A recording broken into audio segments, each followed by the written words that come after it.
What is the number one state for dealerships? Is it California? They have the most dealerships? Certainly.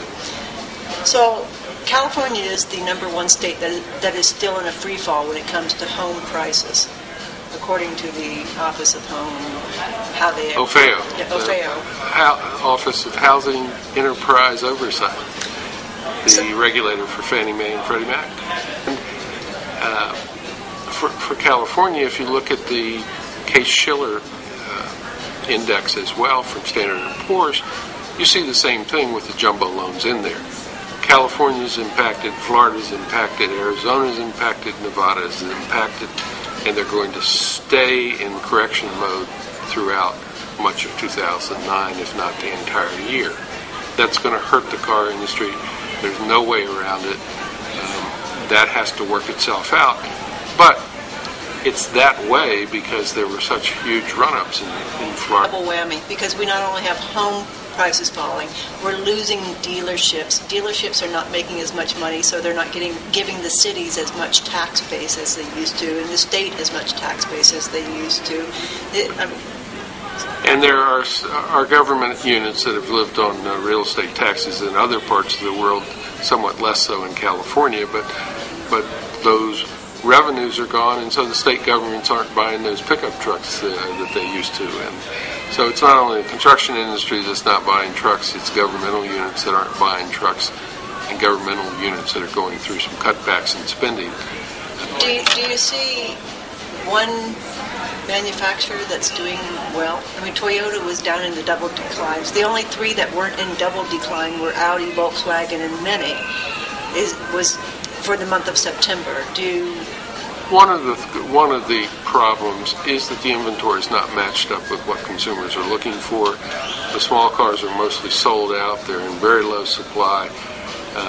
They're simply not available. If the small cars are made overseas, as the very popular Honda Fit and the Toyota Yaris are, they're not on the water, and they're not being delivered in the numbers that consumers would want, and so those sales are being lost.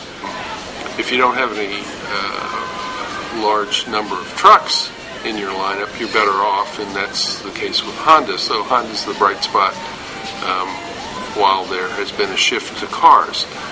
Is convince customers to look at a broader range of vehicles. They were looking for over 30 miles per gallon highway mileage in the last couple of months. They'll be looking at those vehicles that get 24 to 29 on the highway as well this time. The crossovers are down for the year.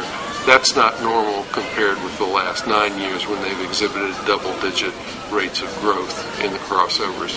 It's an area where a lot of the new product is.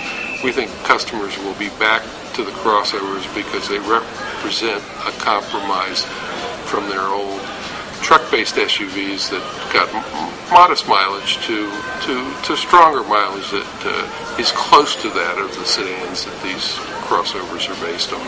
So we're looking forward to customers looking at a wider range of vehicles and some recovery of those vehicle categories that are in very short supply.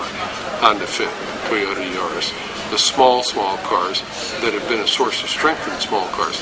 But the overall category for small cars is down from September and not very strong so far this year. Customers going to have to learn how to save and be responsible.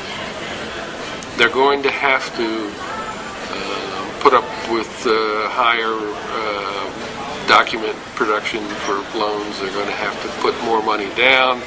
They're going to have to look across a broader range of lenders to find financing, but the financing will start to ease up, we think, over the next 6 months. And we hope that starts in the next month because that's important to this whole process. Paul Taylor, thank you very much. Good to be with you.